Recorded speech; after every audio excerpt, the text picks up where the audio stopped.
को मुझे मैसेजेस करोगे ना चलाने के लिए, मैं आपको डिटेन करवाऊंगा। मुझे एक्नॉलेजमेंट नहीं, रजिस्ट्रेशन चाहिए। सर वहाँ इंफॉर्मेशन से मेरे लिए चिट्ठी लिख के लाओ कि मैं रजिस्टर्ड पोर्टल हूँ, मैं तब आपको चलने दूंगा। यहाँ पर मैं बाकी लोगों की भी लिस्ट निकाल रहा हूँ। सर वहाँ से बट मिलता ही नहीं है।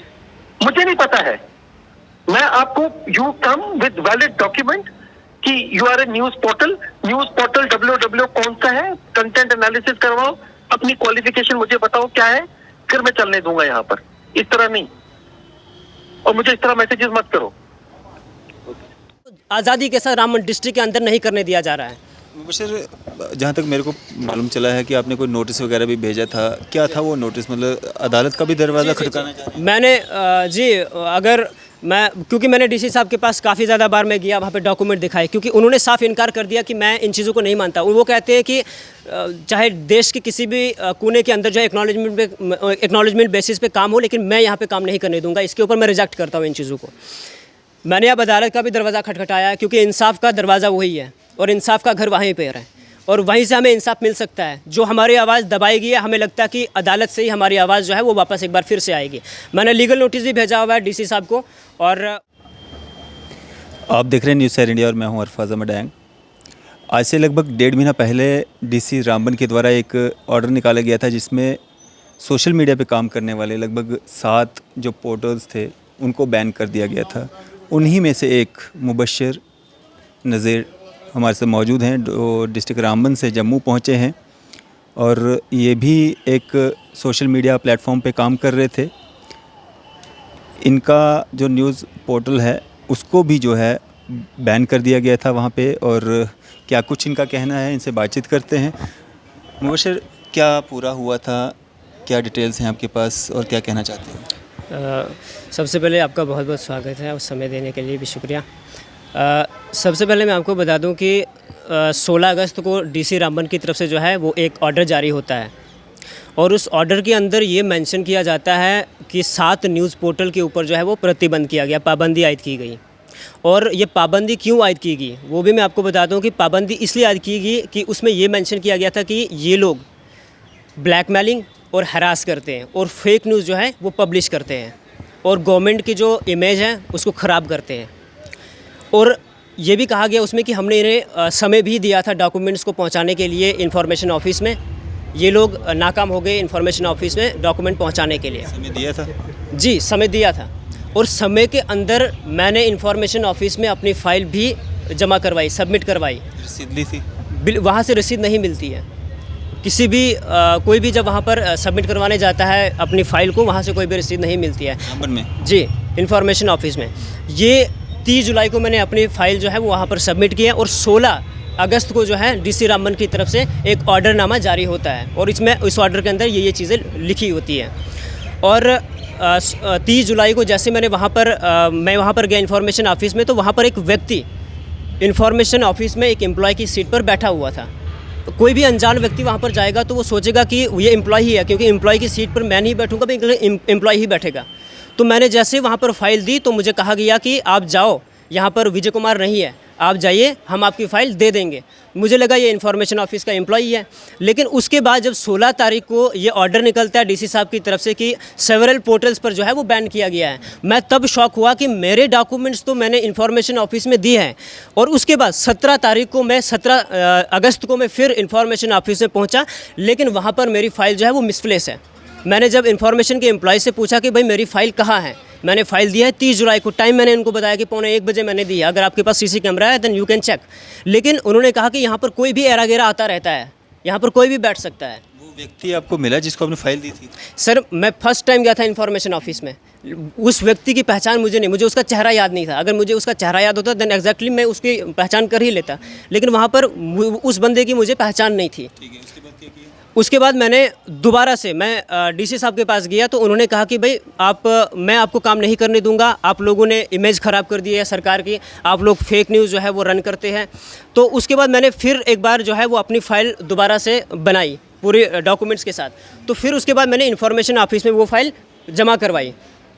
तो फिर डीसी साहब के पास में गया, डीसी साहब ने ये कहा कि मैं उसने तमाम ये जो है डॉक्यूमेंट्स मेरे जो है उसने देखे, उन्होंने देखे ये डॉक्यूमेंट्स मेरे, और तमाम डॉक्यूमेंट्स देखने के बाद डीसी साहब ने ये खुद इकरार किया, कहा मेरी तरफ कि आपका केस सबसे ज़्यादा स्ट्रॉन्ग है, बाकी लोगों के पास इतनी फॉर्मेलिटीज़ नहीं है जितनी आपके पास है, and now I can help you, मैं आपकी हेल्प करूँगा इसमें, अब आपके पास तमाम डॉक्यूमेंट्स हैं और मजबूत हैं।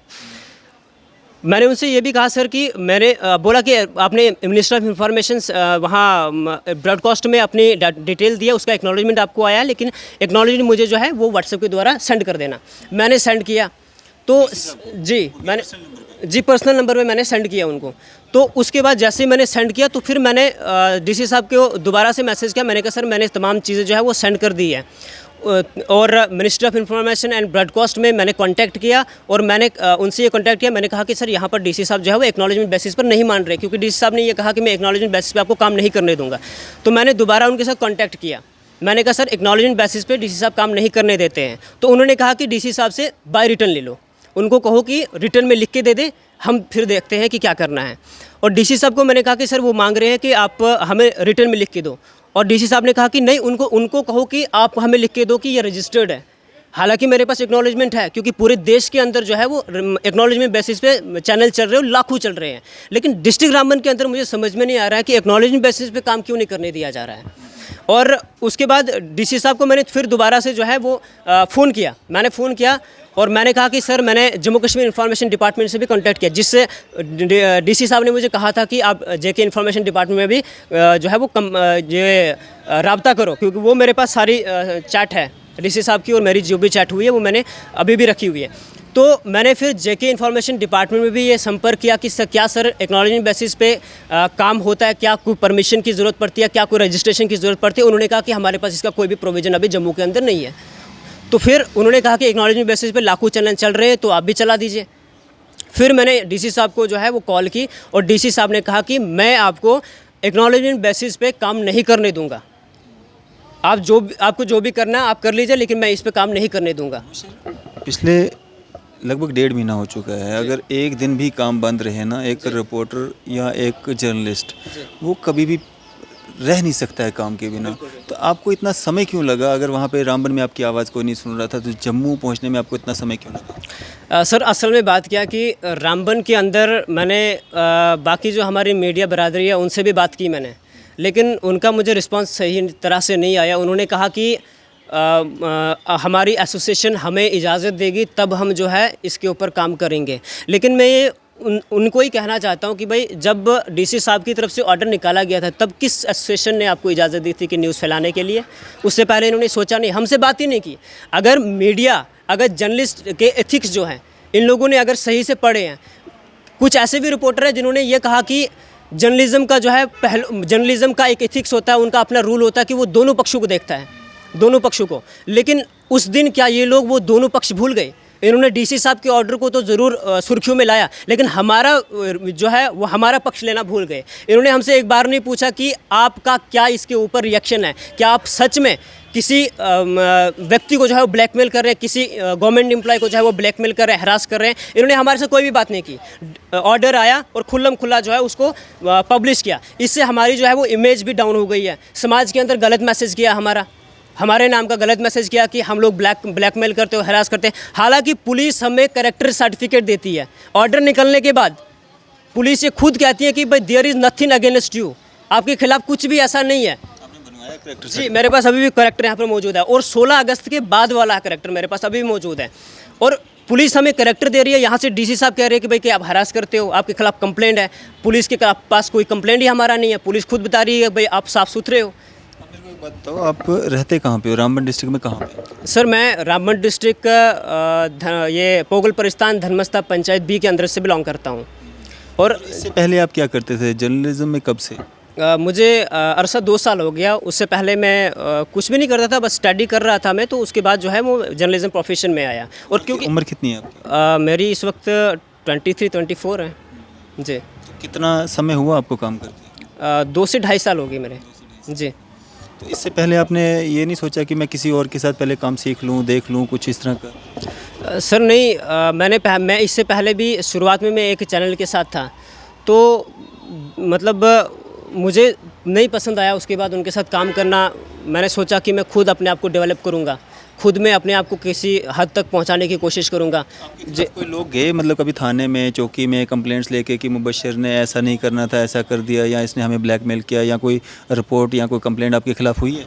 ऐसा कुछ भी नहीं है। अगर हमारे खिलाफ कोई एक भी कोई कंप्लेंट कहीं पर होती तो मैं भी, पुलिस हमारा करैक्टर नहीं देती, पुलिस हमारा करैक्टर नहीं देती और वो ये नहीं कहती भाई आपके खिलाफ कुछ नहीं है, वो तब करैक्टर ही हमें जारी नहीं करते अगर हमारे खिलाफ ऐसा कुछ होता। डीसी साहब ने ऑर्डर के अंदर ये मेंशन किया कि भाई पब्लिक कंप्लेंट है। अब पब्लिक कंप्लेंट हमारे पास भी आती है, लोग हमें ये कहते हैं कि हम डीसी ऑफिस में जाने से कतराते हैं। पब्लिक ये कहती है कि डीसी साहब जो है वो पहले पीएसए की बात करते हैं, उसके बाद वहाँ पर हम जाते तो हम बात भी नहीं कर पाते हैं, क्योंकि हमें पहले ही खतरा होता है भाई हमारे खिलाफ कोई, हमारे ऊपर कोई पीएसए न लग जाए, वो भी कंप्लेंट हमारे पास आती है। और उसी तरह से डीसी साहब ये कह रहे हैं कि इनके खिलाफ पब्लिक ने कंप्लेंट किया। अगर कंप्लेंट की तो हमें दिखाइए, अगर किसी एम्प्लॉय को हमने हरास किया, ब्लैकमेल किया तो हमें दिखाइए। अगर हमने कहीं पर फेक न्यूज़ जो है वो रन की, चलाई सोशल मीडिया के ऊपर, हमें वो सबूत दीजिए, हमें उसका भी बताइए कहाँ पर है, क्या है। ऐसा कुछ नहीं है। जाते थे एडमिनिस्ट्रेशन में, जाते थे लोगों के पास, जो हायर ऑफिसर्स थे उनके पास जाते थे? सर असल में मैं कभी गया नहीं, मैं हायर जो ऑफिसर लोग हैं उनके पास कभी गया नहीं। हाँ, जर्नलिस्ट को जाना चाहिए, हम लोगों की आवाज़ हैं, हम अगर लोगों की आवाज़ उठाई है हमने उन्हीं से बात करनी है। लेकिन आप गए कभी? एक दो बार मैं कहीं गया हूँ और ये एसडी साहब से भी मैंने बात की, जो ब्लॉक के इश्यूज़ वगैरह होते हैं उनके ऊपर मैंने बात की और उनकी तरफ से अच्छा रिस्पांस भी दिया गया। कोई ऐसा कुछ नहीं था, ना ही उनकी तरफ से कोई मुझे कुछ बोला गया या कुछ क्यों आए या क्यों नहीं आए आप, तो ऐसा कुछ मुझे नहीं बोला गया। सिंपल मैंने एक बाइट ली और मैंने कहा सर ऐसा मसला हो कि इसके ऊपर आपको क्या कहना है, एंड दैट्स इट। उसके अलावा ऐसा कुछ भी नहीं हुआ। और अगर पब्लिक की हम बात करें तो हम तो पब्लिक के लिए ही आवाज़ उठा रहे हैं, हम पब्लिक की आवाज़ को ही ऊँचा करने की कोशिश कर रहे हैं। यहाँ की तक कि रामबन झूला ब्रिज की मैं बात करता हूँ, एक बड़ी एग्जांपल है रामबन झूला ब्रिज। इस वक्त जम्मू कश्मीर में छाया हुआ है रामबन झूला ब्रिज। वहाँ पर झूला ब्रिज जो है वो 5 से 6 साल पहले अनसेफ डिक्लेयर हो चुका है, बीआरओ की तरफ से पूरी तरह से डिक्लेयर हो चुका है। लेकिन 5 से 6 साल में लगातार उसके ऊपर गाड़ियाँ रन कर रही हैं। अगर अब हम इसके ऊपर आवाज़ उठाते तो देन हमारे ऊपर पीएसए लग सकता था, क्योंकि हमें इस तरह के थ्रेट्स मिलते रहते हैं कि भाई आप वो काम कर रहे हैं अगर, तो हम आपके ऊपर जो है वो पीएसए लगा देंगे। और एक और मैं आपको वाक़या सुनाता हूँ कि 2021 में मैंने डिस्ट्रिक्ट हॉस्पिटल रामबन के बाहर एक खबर चलाई। वहाँ पर मुझे लोगों ने फ़ोन किया कि भाई यहाँ पर जो है वो हामला औरत जो होती है, उस डिलीवरी जो होती है उसका यहाँ पर जो है वो हैंडल नहीं हो पा रहा है, यहाँ के डिस्ट्रिक्ट हॉस्पिटल से नहीं हैंडल हो पा रहा है। तो लोगों ने मुझे बुलाया, मैं वहाँ पर गया, मैंने उनसे लिया जो भी उन्होंने कहा और उसके बाद मैंने उसको पब्लिश किया। 15 मिनट से लेकर 20 मिनट के अंदर डीसी रामबन की तरफ से मुझे कॉल आती है और वो ये कहते हैं कि भाई आप मेरे पास आओ, मेरे ऑफिस में आओ, come to my office, I am district magistrate Ramban. Message आया जी, एक कॉल भी की और मैसेज भी मेरे को आया। तो उस साहब ने खुद किया? जी, डीसी साहब ने खुद किया मुझे मैसेज। तो उसके बाद मैं चला गया, कोई 11:30 बजे मैं चला गया। 10 बजे मैंने खबर नशर की थी, उसके बाद मैं 11:30 बजे डीसी साहब के ऑफिस में गया। तो वहाँ पर डीसी साहब ने मुझे बताया कि इतनी सी न्यूज़ होती है, आप इतना उसको कर देते हो। मैंने कहा सर क्या हुआ? बोला कि आपने वहाँ पर न्यूज़ क्यों चलाई, वो न्यूज़ आपने क्यों चलाई, इतनी सी चीज़ थी आपने उसको इतना बना दिया। मैंने कहा सर वहाँ पे डिलीवरी मसला था, ऊंच नीच कुछ हो जाती तो एक औरत की जान जा सकती थी, एक डिलीवरी पेशेंट की जान जा सकती थी, इसलिए मैं वहाँ पर गया। मैंने लोगों की मुश्किलात थी, मैंने उसको उजागर किया, आपके सामने लाया मैंने। तो डीसी साहब ने फिर बातों बातों में ये बोल दिया, काफ़ी कुछ डराया धमकाया मुझे और ये भी बोल दिया कि आपने हमारे कितने इवेंट कवर किए। और मैंने उसको शायद ये समझा कि डीसी साहब इंडिकेट कर रहे थे कि आप हमारे इवेंट कवर नहीं करते हैं। बोला कि कितने इवेंट कवर किए। मैंने कहा सर जितना हमसे हो सकता है हम कवर करते हैं, लेकिन पहले मुझे हॉस्पिटल जाना है, न कि इवेंट में जाना है। एग्जैक्टली अगर कहीं पर किसी बंदे की मजबूरी है, पहले मुझे वो कवर करना है या उसके बाद जो है मुझे डीसी साहब के इवेंट में जाना है या फिर कोई भी एडमिनिस्ट्रेशन का इवेंट है वहाँ पर मुझे जाना है। और वहाँ पर भी ये कहा गया कि आपके ऊपर जो है वो पीएसए लगा दूंगा, पाबंदी आयद कर दूंगा। और इस तरह की जो घटनाएं हमारे रामबन डिस्ट्रिक्ट में रोज़ हम फेस करते हैं। मुझे आप बताइए कि आप अगर एडमिनिस्ट्रेशन के ख़िलाफ़ जम्मू के अंदर न्यूज़ चलाते हैं, कहीं पर एडमिनिस्ट्रेशन की तरफ से कोताहियाँ की गई होती है, उसके खिलाफ आप खबर बनाते हैं, स्टोरी बनाते हैं, क्या आपको ये बातें बताई जाती हैं कि आपके ऊपर पाबंदी आयद कर दी जाएगी, आप एडमिनिस्ट्रेशन के खिलाफ क्यों बोल रहे हैं? नहीं, ऐसा नहीं है, क्योंकि हमारा काम ही है जागरूक करना। हम एडमिनिस्ट्रेशन को भी जागरूक करते हैं आपसे, यहाँ पे ये गलतियाँ हो रही हैं, इनको सुधार लीजिए, और वो सुधारते भी हैं। और इस तरह की धमकी या इस तरह का कोई भी ऑफिसर, खासकर जम्मू की अगर हम बात करें, यहाँ की एडमिनिस्ट्रेशन बहुत अच्छी है, पुलिस बहुत अच्छी है, बहुत अच्छे से अपना काम कर रही है।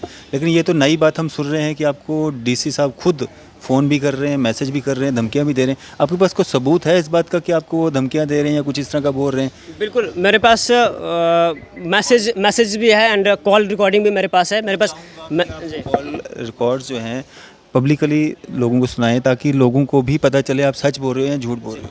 मेरे पास रिकॉर्डिंग्स भी है और मेरे पास डीसी साहब की तरफ से जो उनके अकाउंट से मुझे मैसेजेस किए हैं मेरे पोर्टल के ऊपर डायरेक्ट इनबॉक्स में किए, वो भी मेरे पास है। फिलहाल मैं एक रिकॉर्डिंग सुनाता हूँ। ये रिकॉर्डिंग जो है मैंने काफ़ी अच्छे से डीसी साहब के साथ बात की और हम रिस्पेक्ट करते हैं डीसी रामबन की, लेकिन जी करते भी है, और लेकिन हमारे साथ जो है इस प्रकार का रोज़ जो है वो चलता रहा है।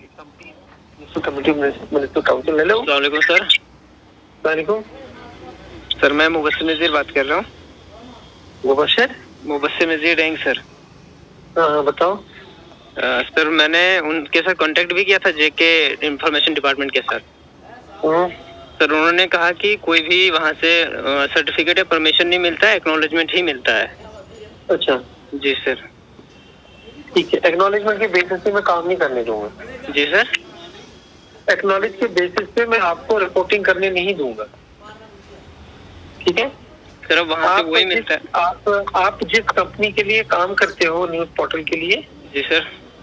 आपका खुद है या आप एडिटर इन चीफ हो? जी जी सर मेरा खुद है। फंडिंग कहाँ से आती है? फंडिंग सर कहीं से भी नहीं फिलहाल।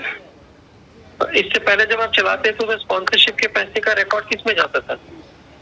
सर अभी तो कोई है ही नहीं सर, फिलहाल मैं घर से ले रहा हूँ, तो जब तक मेरा फेसबुक और यूट्यूब ग्रो हो जाएगा। यूट्यूब तो सर मेरा मोनेटाइज हो गया है। हाँ जी सर। ठीक है, तो यूट्यूब मोनेटाइज हो गया है। ये न्यूज पोर्टल की जो डिटेल्स है ये मेरे व्हाट्सएप पे जरा शेयर करो। सर तमाम डॉक्यूमेंट सर। हाँ करो share. Okay okay thank you sir. ये पहले वाली कॉल है। ये पहले वाली कॉल है और उसके बाद जैसे डीसी साहब ने कहा कि मुझे आप तमाम डॉक्यूमेंट मुझे व्हाट्सअप करो, मैंने व्हाट्सअप किया, मैसेज भी किया। फिर उन्होंने कहा कि आप मुझे मैसेज क्यों कर रहे हो, खुद ही कहा पहले कि मुझे ये शेयर करो, उसके बाद की सुन ली। जी जी जी एक ही दिन में ये दोनों कॉलें हैं। एक 31 अगस्त सुबह, ये शाम को भी है और सुबह भी है, ये दूसरी है। अस्सलाम वालेकुम सर। इस तरह अगर तुमको मुझे मैसेजेस करोगे ना चलाने के लिए, मैं आपको डिटेन करवाऊंगा। मुझे एक्नॉलेजमेंट नहीं, रजिस्ट्रेशन चाहिए। सर वहाँ इंफॉर्मेशन से मेरे लिए चिट्ठी लिख के लाओ कि मैं रजिस्टर्ड पोर्टल हूँ, मैं तब आपको चलने दूंगा यहाँ पर। मैं बाकी लोगों की भी लिस्ट निकाल रहा हूँ। सर वहाँ से बट मिलता ही नहीं है। मुझे नहीं पता है। मैं आपको you come with valid document कि you are a news portal www कौन सा है, कंटेंट एनालिसिस करवाओ, अपनी क्वालिफिकेशन मुझे बताओ क्या है, फिर मैं चलने दूंगा यहाँ पर। इस तरह नहीं, और मुझे इस तरह मैसेजेस मत करो। आपके बार मैसेज कर रहे थे सर मैंने इनको जो इन्होंने डीसी साहब ने कहा कि आप मुझे ये तमाम डॉक्यूमेंट सेंड करो, मैंने सेंड किया और देन मैसेज भी की साथ में, उसके साथ में मैंने मैसेज भी की। तो डीसी साहब ने फिर तुरंत मुझे कॉल किया कि आप मुझे मैसेजेस मत करो, और अगर आप मैसेजेस करोगे मैं आपको डिटेन कर दूंगा। जी मैं आपको डिटेन करवा दूंगा। ये कितने पोर्टल्स थे, कौन कौन लोग थे जिनको ये बैन किया गया था और उसके बाद उन्होंने क्या किया? कुल मिलाकर 7 लोग थे। 7 वेब पोर्टल्स पर जो है वो पाबंदी आयद की गई थी। ये लतीफ़ रज़ा यूनाइट न्यूज़ उर्दू के, और वीडी न्यूज़ के थे एक चंद्रजीत बाली, उसके बाद मैं था मुबस्सिर नज़ीर डेंग, उसके बाद सजाद अहमद रुनियाल थे, उसके बाद शब्बीर वानी थे जो कश्मीर उज़्मा के आज एंकर हैं, उनके ऊपर भी था, और उसके साथ साथ यहाँ गूल से एक और थे ग्लोबल ह्यूमन राइट वाले, उनके ऊपर भी पाबंदी आयद की थी। और एक और था, उनका नाम परवेज़ भट्ट, जो टुडे न्यूज़ लाइन वाले हैं, जो डोडा के अंदर आज काम कर रहे हैं। जी कुल मिलाकर उन्होंने क्या किया? आप तो चलो अपनी लड़ाई लड़ रहे हो या व्हाट्सएप पे मैसेज कर रहे हो या डॉक्यूमेंट्स पहुंचाने की कोशिश कर रहे हो, उन्होंने क्या किया बाकी? उन्होंने कुछ नहीं किया, उन्होंने वो छोड़ दिया और दूसरे के साथ जो है वो ज्वाइन कर दिया। लेकिन हो गए? नहीं, अभी भी उनके साथ ऐसे ही समस्या चल रही है, अभी भी वो फेस कर रहे हैं इन चीज़ों को। दूसरे प्लेटफॉर्म से वो काम कर रहे हैं, फिर भी उनको दिक्कत? फिर भी उन्हें दिक्कत आ रही है। फिर भी अभी डीसी साहब ये कह रहे हैं कि आपकी क्वालिफिकेशन क्या है, क्या हमें क्या भारतीय हमारे इंडिया के कॉन्स्टिट्यूशन के अंदर यही लिखा है कि हमें जब तक हमारे पास क्वालिफिकेशन है तब तक हम आवाज़ नहीं उठा सकते हैं। अगर आर्टिकल 19 हमें इजाज़त देता है, आर्टिकल 19A हमें इजाज़त देता है, आर्टिकल 21 हमें इजाज़त देता है, उसमें ये साफ साफ लिखा हुआ है कि every citizen shall have the right to freedom of speech and expression. अगर ये सब संविधान के अंदर लिखा हुआ है तो फिर हमें क्यों जो है वो बार बार जो है इन चीज़ों का फेस करना पड़ता है, इन चीज़ों को जो हमें फेस करना पड़ता है, बार बार हमें थ्रेट्स मिल रहे हैं कि हम आपके खिलाफ जो है वो PSA लगा देंगे। मतलब हमें इतना दबाने की कोशिश की जा रही है, इतना दबाने की कोशिश की जा रही है कि मतलब हमारा बाहर निकलना भी मुश्किल हो चुका है। कुछ पोर्टल्स होंगे वहाँ पे या हैं वहाँ पे जो चल रहे हैं, जो रन कर रहे हैं, जिनको कोई दिक्कत नहीं आ रही है, पता है आपको कोई कुछ? जी, ऐसे काफ़ी ज़्यादा है। हालांकि मैं आपको एक चीज़ बताता हूँ कि DC साहब की नॉलेज में भी है, हमारी नॉलेज में नहीं बल्कि DC साहब की नॉलेज में भी है ये बात कि अभी भी वहाँ पर रन कर रहे हैं और जिनका कोई आता पता नहीं है। कुछ ऐसे भी पेज है फेसबुक के ऊपर जो पॉलिटिशियन के पेज हैं और इस्तेमाल कौन कर रहा है? एक जर्नलिस्ट इस्तेमाल कर रहा है। DC साहब की नॉलेज में ये बात है, लेकिन फिर भी उन लोगों को जो है वो काम करने दिया जा रहा है, वो लगातार उसके ऊपर पोस्ट डाल रहे हैं।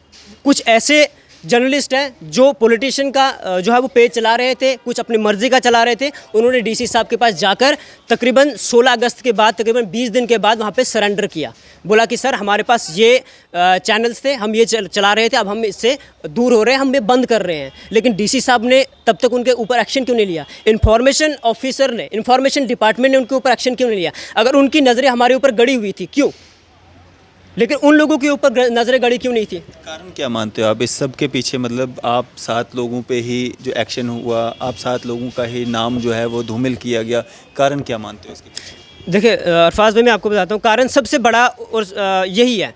मैं समझता हूँ कि सबसे बड़ा कारण यह है कि हम लोकल मुद्दे उठाते हैं, जहाँ कोई नहीं जाता वहाँ हम जाते हैं, जहाँ पर लोगों की ज़रूरत होती है। काफ़ी लोगों ने मुझे ऐसा कहा भी कि यहाँ पे कोई मीडिया वाला नहीं आता है। काफ़ी लोगों ने मुझे कितनी बार ये कहा कि आप यहाँ पर कैसे आए, यहाँ पर कोई आता ही नहीं था। जैसे मैं बात करते चलता हूँ कि परनोत की बात करूँगा मैं। परनोत B के अंदर में कल ही वहाँ से होके आया। वहाँ पर बिजली की लाइन जो है वो जो काइल के दरख्त होते हैं ना, उनकी तरफ लपेट के लगाई गई है और मुझे लगता है कि वो एक कत्ल है वहाँ पर PDD की तरफ से। इस प्रकार के जो मुद्दे हैं ये अगर हम एडमिनिस्ट्रेशन के सामने लाने की कोशिश करते हैं तो उसके बाद हमें PSA का खतरा है। बाकी लोग मतलब चापलूसी करते हैं? बिल्कुल, मुझे लगता है, और इनकी साठगांठ है। आप मुझे बताइए रामबन डिस्ट्रिक्ट के अंदर कितने लोग ऐसे हैं जिनके पास जर्नलिज्म की डिग्री है? 100 में से 10% लोग हैं ऐसे जिनके पास जर्नलिज्म की डिग्री है, और विदाउट जर्नलिज्म जो है वो 90% काम कर रहे हो। देश के अंदर तो मुझे लगता है 70% विदाउट जर्नलिज्म के काम कर रहे हैं। अगर देश के किसी भी कोने में, देश के किसी भी हिस्से में ये नहीं देखा जाता है कि जर्नलिज्म की डिग्री होना कंपलसरी है, आवाज़ उठाने के लिए आपके पास किसी भी जर्नलिज्म की डिग्री का होना ज़रूरी नहीं है, तो फिर रामबन डिस्ट्रिक्ट के अंदर ऐसा क्या है? मुझे लगता है रामबन डिस्ट्रिक्ट के अंदर शायद एडमिनिस्ट्रेशन की पोल ना खुले, इसलिए जो है इस तरह के जो है वो फंदे इस्तेमाल किए जाते हैं हमारे ऊपर। इस तरह से हमें जो है वो PSA का कहकर जो है वो डराया धमकाया जाता है और हमारे ऊपर जो है वो दबाव काफ़ी ज़्यादा है इस वक्त। आगे क्या करने वाले हो या क्या कर रहे हो? काम कर रहे हो या करने दिया जा रहा है, नहीं करने दिया जा रहा है, क्या हो रहा है? उसके बाद हमने काम किया क्योंकि हमारा अधिकार है ये। अगर हमें भारत का संविधान इजाज़त देता है कि हम बोल सकते हैं, हम कर सकते हैं, तो हम लगातार कर रहे हैं। ये जो ऑर्डर है, अब ये मैं आपको बताऊंगा कि अगर कहीं पर एक व्यक्ति, एक आम इंसान अगर कहीं पर किसी भी आर्टिकल की वायलेशन करता है, उसके खिलाफ जो है वो तुरंत कार्रवाई होती है। क्या एक ऑफिसर के खिलाफ नहीं होनी चाहिए? अगर एक ऑफिसर कहीं पर आर्टिकल की वायलेशन करता है, अगर संविधान के खिलाफ जाता है, क्या उस व्यक्ति के ऊपर, उस ऑफिसर के ऊपर कार्रवाई नहीं बन सकती है? क्या वो भारतीय संविधान के बाहर है? उसके बाद हमने काम किया, अभी भी कर रहा हूँ मैं काम, क्योंकि मैं हमारे कॉन्स्टिट्यूशन के दायरे में रहकर जो है वो खबर के चलाता हूँ। बाकी लोग भी कर रहे हैं? बाकी लोग भी कर रहे हैं, कुछ कर रहे हैं, कुछ ने वो छोड़ दिया और दूसरे के साथ काम कर रहे हैं, काम कर रहे हैं, लेकिन डर डर के काम कर रहे हैं। इसे फ्रीडम ऑफ स्पीच नहीं कहा जा सकता जो हम कर रहे हैं। हमें फ्रीडम ऑफ स्पीच चाहिए, जो हमें हमारा संविधान बोलता है, जो हमें हमारा संविधान देता है, वो हमें करना चाहिए, लेकिन हमें वो आज़ादी के साथ रामबन डिस्ट्रिक्ट के अंदर नहीं करने दिया जा रहा है।